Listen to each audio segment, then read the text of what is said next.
உலக தமிழ் மக்கள் அனைவருக்கும் இனிமையான வணக்கம். நான் கார்த்திக் பேசிக்கிட்டு இருக்கேன். இந்த வீடியோ நம்ம பார்க்க போகிறது இந்தியன் கான்ஸ்டியூஷன் பற்றி தான் பார்க்க போகிறோம். நேற்று நம்ம பார்த்ததோடைய கண்டினியூவேஷன், அதாவது 2வது மாடல் எக்ஸாமில் 2வது இந்தியன் கான்ஸ்டியூஷனுக்கான வீடியோ. இந்த இந்தியன் பாலிட்டி கிளாஸில் நம்ம என்னென்ன பார்க்க போகிறோம் அப்படின்னு பார்த்தீங்கன்னா 1 to 32 ஆர்டிக்கல், அதாவது 1வது சரத்திலிருந்து 32வது சரத்து வரைக்கும் என்ன முக்கியமான ஆர்டிக்கலோ அதெல்லாம் பார்க்க போகிறோம். அது மட்டும் இல்லாமல் எமர்ஜென்சி நெருக்கடி நிலையை கொண்டு வருவரும் அதிகாரம் யாருக்கு உண்டு? குடியரசுத் தலைவருக்கு மட்டும்தான் உண்டு. நம்ம நேற்று கிளாஸில் பார்த்தோம். அப்போ எந்தெந்த ஆர்டிக்கல் அடிப்படையில் என்னென்ன எமர்ஜென்சி இருக்குது அப்படிங்கிற மாதிரி இந்த கிளாஸில் பார்க்க போகிறோம். அது மட்டும் இல்லாமல் அப்ரூவ்டுனா என்னென்ன அங்கீகாரம் நம்ம பண்ணியிருக்கோம். தேசிய கீதம் எப்போ, இதுதான் எங்களுடைய தேசிய கீதம் எப்போ நம்ம அங்கீகாரம் பண்ணோம், இதுதான் எங்கள் தேசிய பாடல் எப்போ அங்கீகாரம் பண்ணோம், இதுதான் எங்கள் தேசிய கொடி எப்ப அங்கீகாரம் பண்ணோம், அதெல்லாம் பார்க்க போறோம். சோ இந்தியன் கான்ஸ்டிடியூஷன்ல இன்னைக்கு நம்ம பார்க்க போற கிளாஸ் சூப்பர் கிளாஸ், சரிங்களா? இந்தியன் கான்ஸ்டிடியூஷன், இந்திய அரசியல் அமைப்பு, சரிங்களா? இந்தியன் கான்ஸ்டிடியூஷன்ல இன்னைக்கு நம்ம பார்க்க போறது என்ன அப்படின்னு பாத்தீங்கன்னா, ஃபர்ஸ்ட் எமர்ஜென்சியை பார்த்துருவோம், சரிங்களா? எமர்ஜென்சி அதாவது நெருக்கடி நிலை, ஓகேங்களா? நெருக்கடி நிலை, அதை பற்றி பார்க்க போறோம். நெருக்கடி நிலை, எமர்ஜென்சி. அடுத்து நம்ம பார்க்க போறது அப்ரூவ்டு, அதாவது எதை எதை அங்கீகாரம் பண்ணியிருக்கோம், அங்கீகாரம். அப்புறம் 1 to 32 ஆர்டிகல்ஸ், அதாவது 1 to 32 சரத்துன்னு சொல்லலாம். அப்புறம் டைம் இருந்துச்சுன்னா இந்த வீடியோலயே என்ன பார்த்துடலாம், part number 21 special provision, special provisions, அதாவது பார்ட் நம்பர் சிறப்பு வகைமுறை.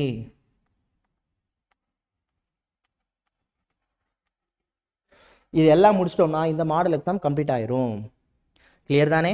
ஓகே, இப்போ அழகா 1 by 1 சூப்பராக பார்த்துடலாம். First emergency. எமர்ஜென்சிக்கான நீட் என்ன? ஒரு எமர்ஜென்சி இந்தியாவில் கொண்டு வரணும்னா என்ன காரணங்களால் கொண்டு வரப்படும்? மிக முக்கியமான 3 காரணங்கள். என்ன அப்படின்னு பார்த்தீங்கன்னா, வெளிநாட்டு ஆக்கிரமிப்பு.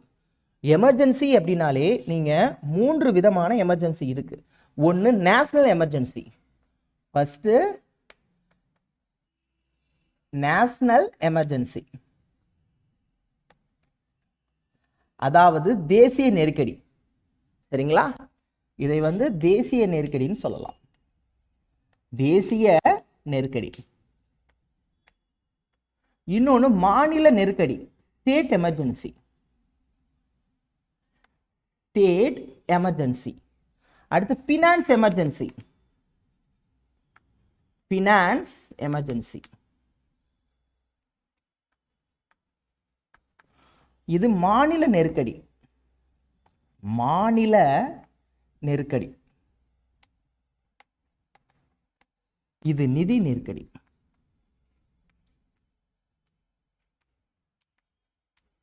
ஓகே, 3 விதமான நெருக்கடி நிலைகள் உள்ளது.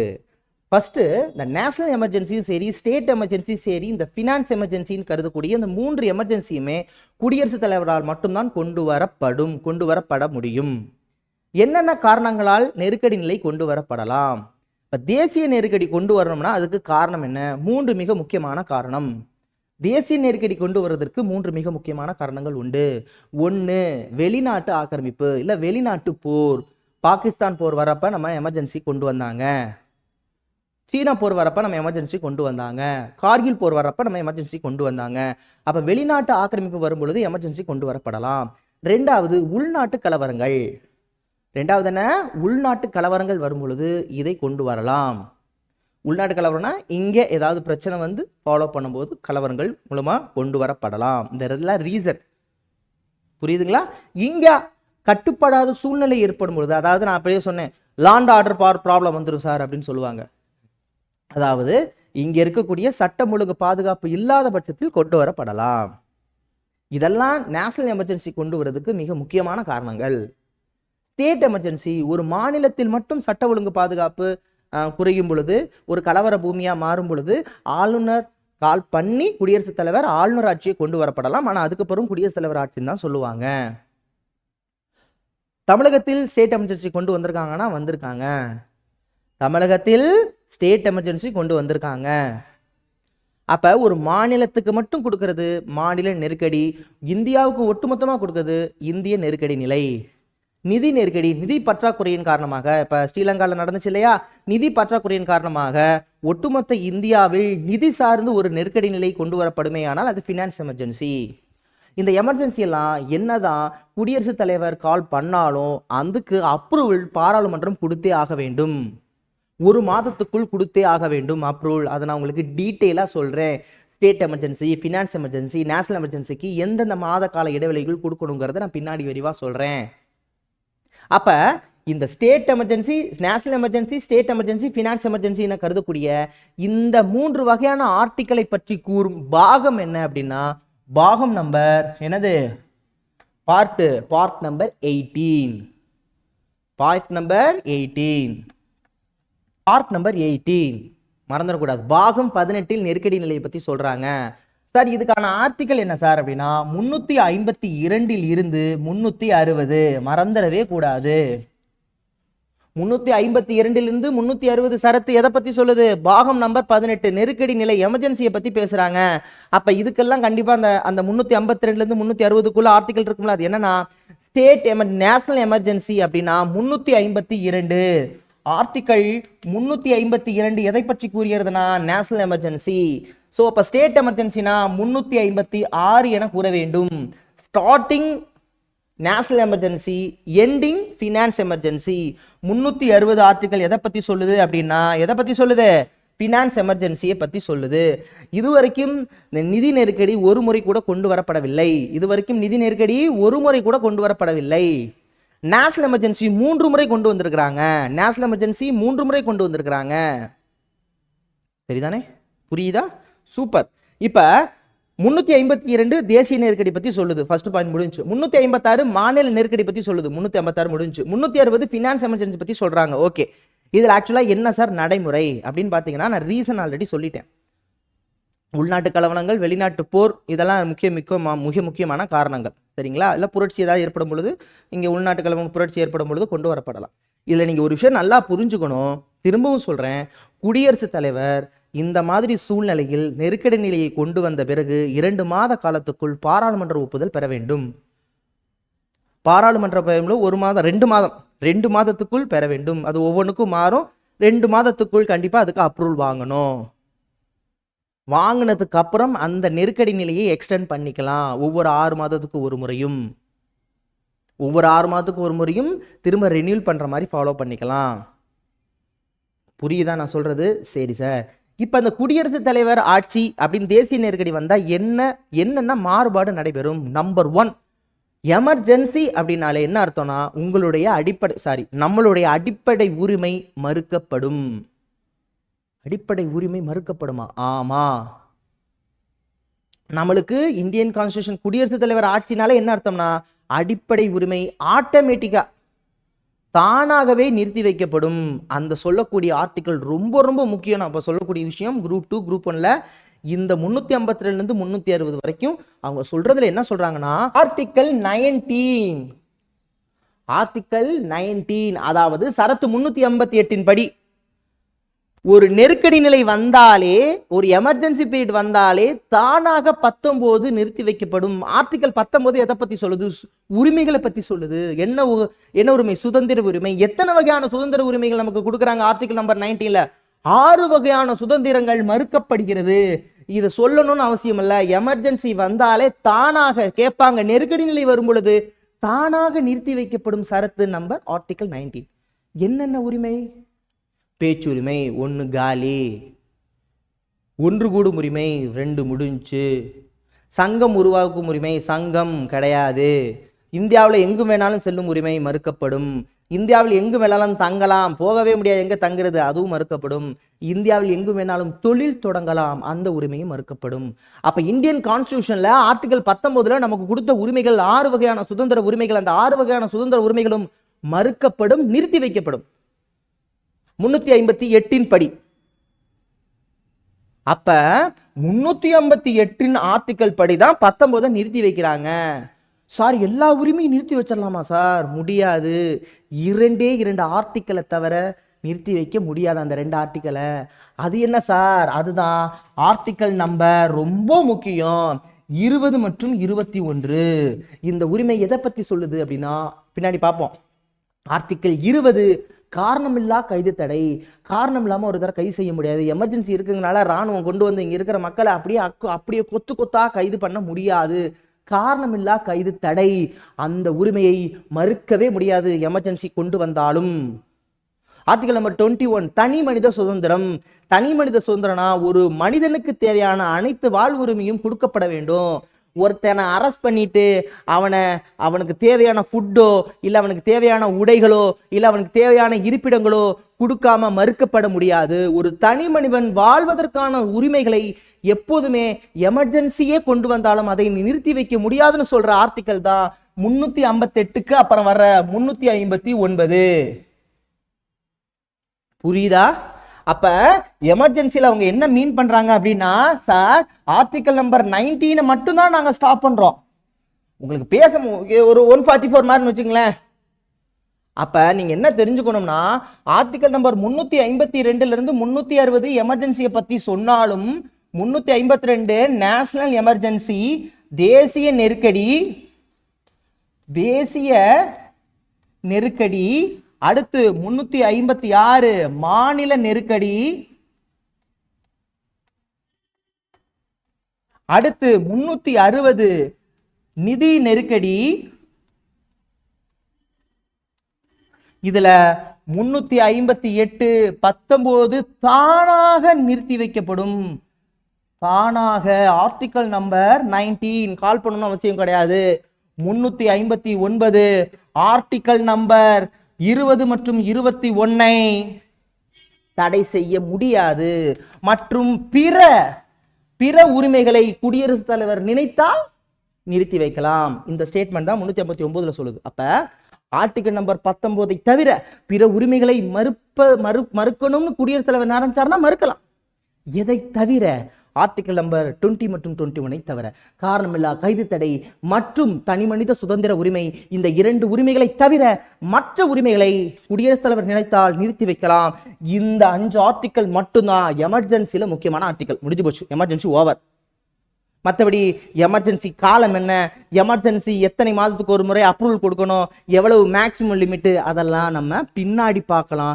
ஜென்ரலா இதை மட்டும் பக்காவா தெரிஞ்சுக்குங்க. கிளியரா? சரியா? சரி. ஏன்னா அது பாராளுமன்றத்தில் பாஸ் பண்ணோம். மெஜாரிட்டி, சிம்பிள் மெஜாரிட்டி, ஸ்பெஷல் மெஜாரிட்டின்னு இருக்கு. சிம்பிள் மெஜாரிட்டி, ஸ்பெஷல் மெஜாரிட்டினா நான் மசோதா எடுத்ததுக்கு அப்புறம் எடுக்கிறேன். நல்லா புரிஞ்சுக்கோங்க. பாராளுமன்றத்தில் ஒரு மசோதாவை தாக்கல் செய்யணும்னா எவ்வளோ மெஜாரிட்டி, டைப் ஆஃப் மெஜாரிட்டினா என்ன, மசோதானா என்ன, பில்லுனா என்ன அப்படிங்கிறத நான் பின்னாடி கிளாஸ் எடுத்துட்டு இது சொல்கிறேன். ஆனால் எமர்ஜென்சிங்கிறது இப்போதைக்கு இந்த 5 ஆர்டிகல் ரொம்ப முக்கியம், மறந்துடாதீங்க. புரியுதா? சரி. நேஷனல் எமர்ஜென்சி எத்தனை முறை கொண்டு வந்திருக்காங்க? 3 முறை கொண்டு வந்திருக்காங்க சார். 3 முறை கொண்டு வந்திருக்கிறாங்க. 1962, 1971, 1975 3 முறை நேஷனல் எமர்ஜென்சி கொண்டு வந்திருக்காங்க. சீனா போர், பாகிஸ்தான் போர், உள்நாட்டு கலவரம் முடிஞ்சு போச்சு. 1962 சோ சீனா போர் நடந்துச்சு. அப்புறம் பாகிஸ்தான் போர் 1971, அதுக்கப்புறம் 1975 உள்நாட்டு கலவரம். இந்திரா காந்தி அம்மையார் அவர்கள் ஆட்சி காலத்தில் கொண்டு வரப்பட்ட உள்நாட்டு கலவரத்தினால் உருவாக்கப்பட்ட தேசிய நெருக்கடி எதுன்னு கேட்பாங்க. 1975 ரொம்ப ரொம்ப முக்கியம். பின்னாடி நம்ம அந்த டீட்டெயிலாக பார்ப்போம். ஏன்னா ஒன்று பார்த்தோம்னா கொஞ்சம் டீட்டெயில் எக்ஸ்பிளனேஷன் கரெக்டாக பார்த்தா தான் உங்களுக்கு பக்காவாக புரியும். இதுக்கு ஒரு ஸ்டோரி சொல்லணும், சரிங்களா? ஸோ அதனால் 1975 இந்திரா காந்தி அம்மையார் அவர்களோட ஆட்சி காலத்தில் கொண்டு வரப்பட்ட நெருக்கடி வந்து 1975. ஆக்சுவலாக அப்போதைக்கு இந்த எமர்ஜென்சியும் ஆக்டிவ்ல தான் இருந்துச்சு. அப்போதைக்கு பெரிய இஷ்யூ ஆயிடுச்சு, சரிங்களா? ஸோ 1962, 71, 75, அதாவது 6-2 இதில் 1 கூட்டிக்கங்க, இதில் 1 மைனஸ் பண்ணிக்கோங்க, 71, அடுத்து 75. சரி சார், ஸ்டேட் எமர்ஜென்சி அப்படின்னு பார்த்தா நம்ம தமிழகத்தில் ஸ்டேட் எமர்ஜென்சி கொண்டு வந்திருக்காங்களா அப்படின்னா கொண்டு வந்திருக்காங்க. 4 முறை கொண்டு வந்திருக்கிறாங்க. எல்லாம் கொஞ்சம் 3 டைம்ஸ். என்னது?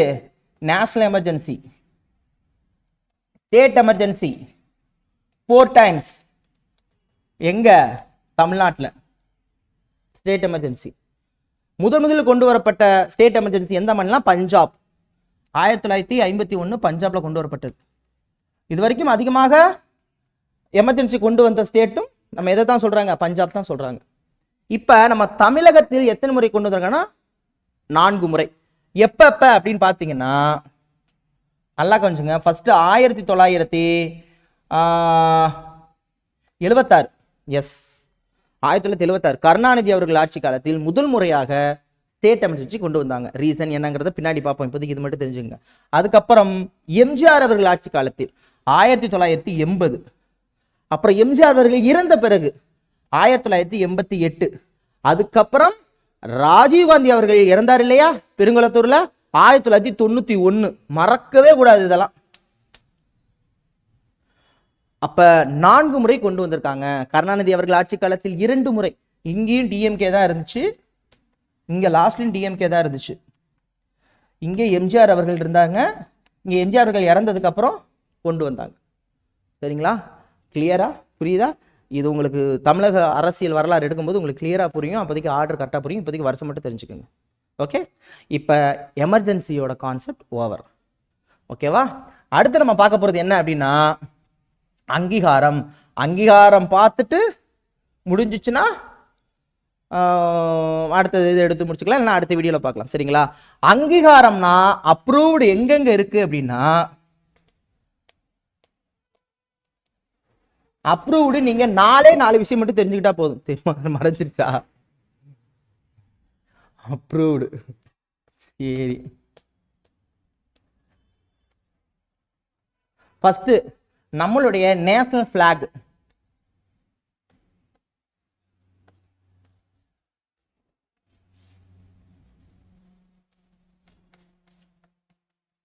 மூவர்ண கொடி. தேசிய கொடி எப்பொழுது அங்கீகரிக்கப்பட்டதுன்னு கேட்பாங்க. முதல்ல இந்த தேசிய கொடி மறந்துடவே கூடாது, 3:2 என்ற ரேஷியோவில் உருவாக்கப்பட்டுள்ளது. மற்றபடி உங்களுக்கு தெரியும், அகிம்சையை குறிப்பது வெள்ளை, பசுமையை குறிப்பது பச்சை. உங்களுக்கு நல்லா தெரியும். நம்மளுடைய தேசிய இது உணர்வை ஊற்றுவது வந்து ஆரஞ்சு சொல்லிக்கலாம் நம்ம. ஓகேவா? எஸ். இப்போ இந்த மூவர்ண கொடின்னு சொல்லக்கூடிய தேசிய கொடி எந்த ரேஷியோவில் இருக்குன்னா 3:2.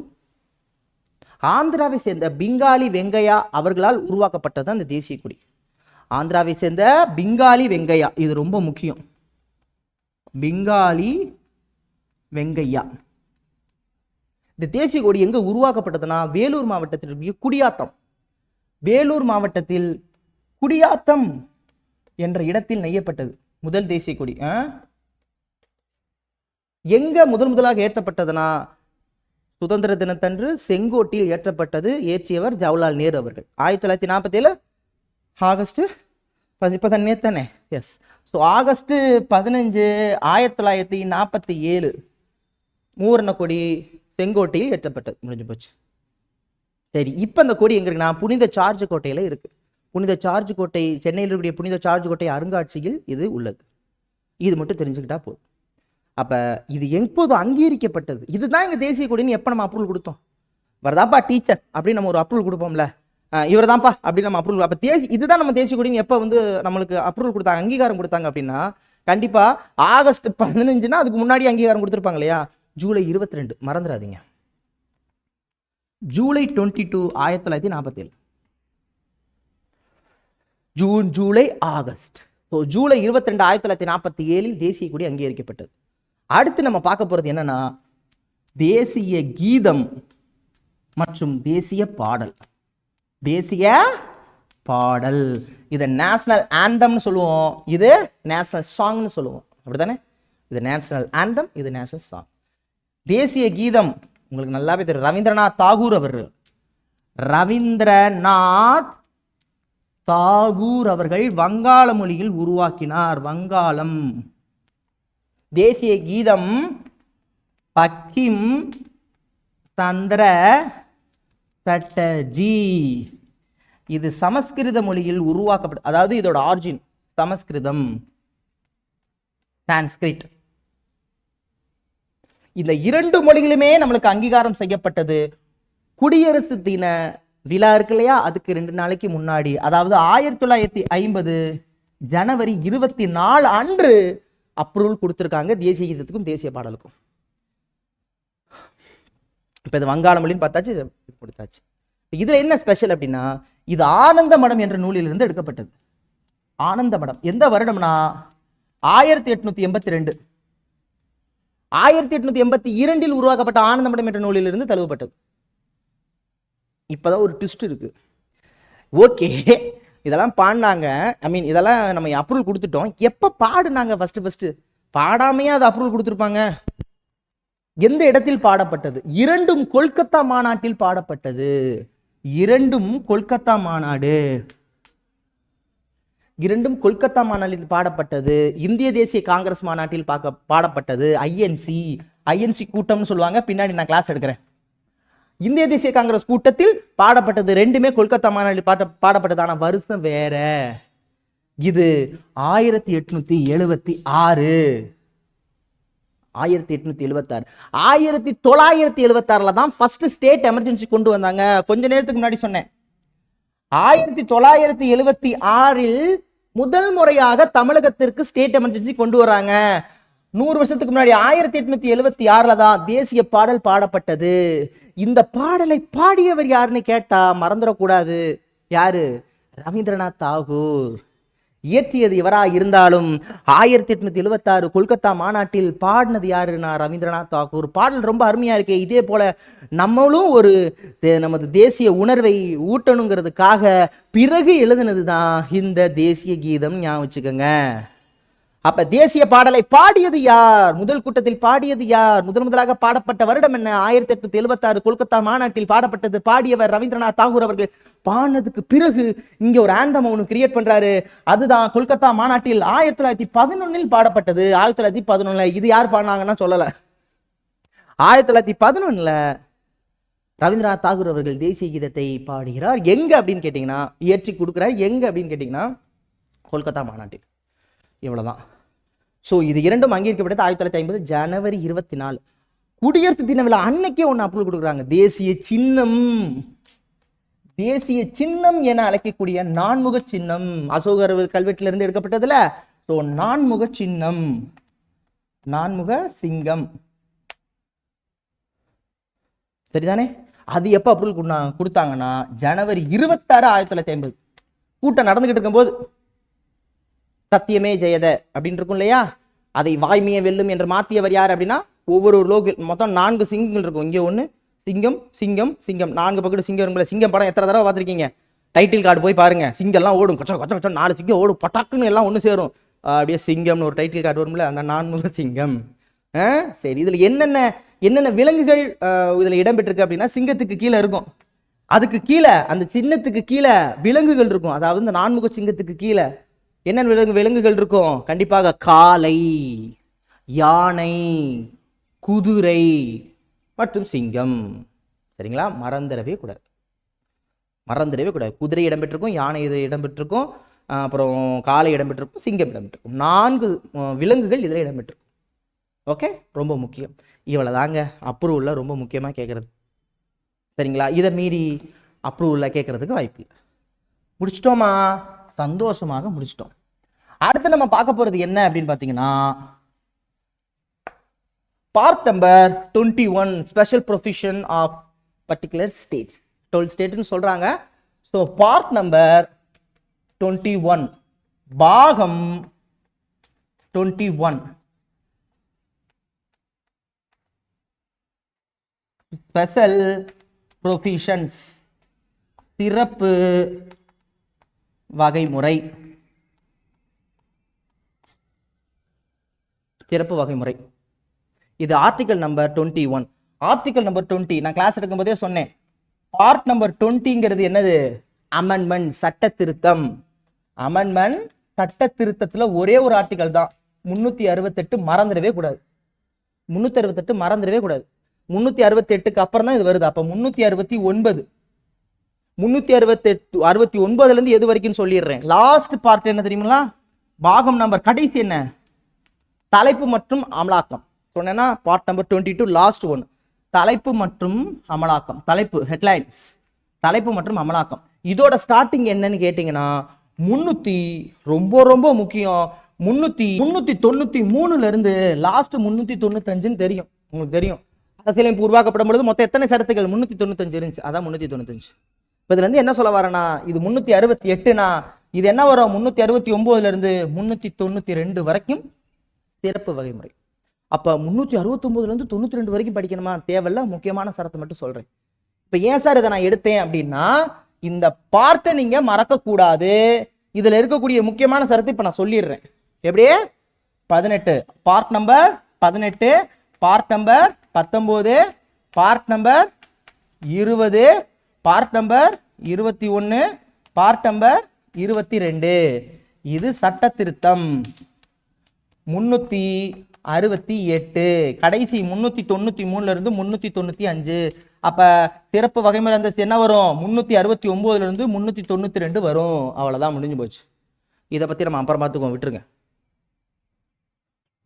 18 நெருக்கடி நிலை அதையும் பார்த்துருமா? பார்ட் நம்பர் 18 நெருக்கடி நிலை இப்பதான் பார்த்தோம். 352 இருந்து 360. அப்ப பார்ட் நம்பர் 19 என்ன வரும்? பல வகைப்பட்டவை. அப்ப 361 இருந்து 367 முடிஞ்சு போச்சு. கிளியரா? பார்ட் நம்பர் 17 என்னன்னு சொன்னேன்? இது 393 ஆரம்பிக்குதுன்னா அது 343 ஆரம்பிக்கும். அப்படிதான் சொல்லி கொடுத்தேன். இதோட எண்டிங்னா 381. இதுதான் பார்ட்ல இருக்கக்கூடிய 17 இருந்து 22க்கான ஆர்டிகல். ஆல்ரெடி பார்த்தாச்சு. இப்ப என்ன சொல்ல வரேன்னா, இந்த பார்ட் நம்பர் 21ல இருக்கக்கூடிய இம்பார்ட்டன்ட் ஆர்டிகல்ஸ் என்னன்னு பார்க்க போறோம். 69 ஃபர்ஸ்ட் மாநிலங்களுக்கான சிறப்பு அந்தஸ்து கொடுக்குறாங்கன்னு சொல்லக்கூடிய குடியரசுத் தலைவர் ஒருத்தர் வேண்டும் என்ன சொல்லக்கூடிய ஆர்டிகல் என்னது? 52. அப்ப சிறப்பு அந்தஸ்துன்னு ஒண்ணு வேணும். சிறப்பு அந்தஸ்தை பற்றி கூறும் சரத்து 369. ஸோ அப்ப சிறப்பு வகைமுறையை பற்றி பேசக்கூடியது 369. இதுக்கப்புறம் தான் 370 ஜம்மு அண்ட் காஷ்மீர். ஜம்மு அண்ட் காஷ்மீருக்கான சிறப்பு அந்தஸ்து 370. பட் ஆனா இப்ப ரத்து செஞ்சுட்டாங்க. 2019 ரத்து செஞ்சாங்க. சரியா? இதுக்கப்புறம் வர்றதெல்லாம் ரொம்ப அழகா இருக்கும். 371 இருந்து ஆரம்பிச்சு 371 A B C D E F G H I போய்கிட்டே இருக்கும். ஷார்ட்கட் சொல்றேன். 370 என்னன்னா GM general manager, GM G for Gujarat, M for Maharashtra. அதுக்கான ஆர்டிகல் 371. ஷார்ட்கட் என்னன்னா, ஜெனரல் மேனேஜருக்கு நாமம் போட்டுட்டு நாமா போட்டுட்டு நாமான்னு வச்சுக்கோங்க. நாமா போட்டுட்டு சீனியர் மேனேஜர் ஆகிட்டான். இதான் ஷார்ட்கட். தெரியுதா? ஐயோ தெரியலையா? என்னடா எழுதுறது கஷ்டமா போச்சே. இங்க எழுதுறேன். ஜெனரல் மேனேஜருக்கு நாமா போட்டுட்டு சீனியர் மேனேஜர் ஆகிட்டான்னு வச்சுக்கலாம், இல்ல ஆகிட்டான்னு வச்சுக்கலாம், எப்படி வேணாலும் வச்சுக்கலாம். ஆகிட்டான். ஜெனரல் மேனேஜர் 371 குஜராத் மற்றும் மகாராஷ்டிரா. 371 A எல்லாமே 371 தான், மறந்துடாதீங்க. 371 A Nama, N for Nagaland. Nagaland எப்படி கத்துவோம்? கத்தும் இல்லையா? அடுத்த அசாம் B. இது A, இது B. எல்லாமே 371 தான். வெறும் 371 GMனு சொன்னேன், குஜராத் மகாராஷ்டிரா. 371 A நாகாலாந்து. நாகம் எப்படி கத்தும்? அஸ்ன்னு கத்தும். ஸோ அஸ்ஸாம். அடுத்து மணிப்பூர் C. அடுத்து ஆந்திரா D. ஆந்திரா யூனிவர்சிட்டிக்கு தனியா ஆந்திரா யூனிவர்சிட்டி E. ஓகேவா? E 2 டைம் வருது. A. ஸோ ஆந்திரா யூனிவர்சிட்டின்னு வச்சுக்கோங்க. சரிங்களா? ஸோ நாமா போட்டுட்டு திரும்ப சொல்றேன், நாகாலாந்து, அசாம், மணிப்பூர், மணி வேணும் ஆந்திராவுக்கு போக, ஆந்திரா யூனிவர்சிட்டி. அடுத்து சீனியர் சிக்கிட்டீங்க. மிசோரம், ஏன்னா இங்கேயும் ஒரு M இருக்கு, M. ஓகேங்களா? Senior manager M for Mizoram, Sikkim, M Mizoram, A for Arunachal Pradesh, G for Goa. இங்க லாஸ்ட்ல இருக்கிறது அருணாச்சல பிரதேஷ். அதனாலதான் உங்களுக்கு சொல்றேன், ஆங்கிறது இங்க வர்றது ஆந்திரா யூனிவர்சிட்டி, இங்க அருணாச்சல் பிரதேஷ், கோவா, லாஸ்ட் கர்நாடகா. அப்ப என்ன வருது? E F GHIJ அத்துடன் முடியுது. Thank you so much. அருமையான கிளாஸ், அற்புதமான கிளாஸாக இருக்கும் நான் நம்புறேன். நீங்களும் பார்த்துட்டு கமெண்ட் பண்ணுங்கள். மீண்டும் அடிச்சு நிகழ்ச்சியில் சந்திக்கலாம். யார் உங்களிடம் விடைபெறுவது உங்கள் அன்பு சகோதரன் கார்த்திக். நன்றி, வணக்கம்.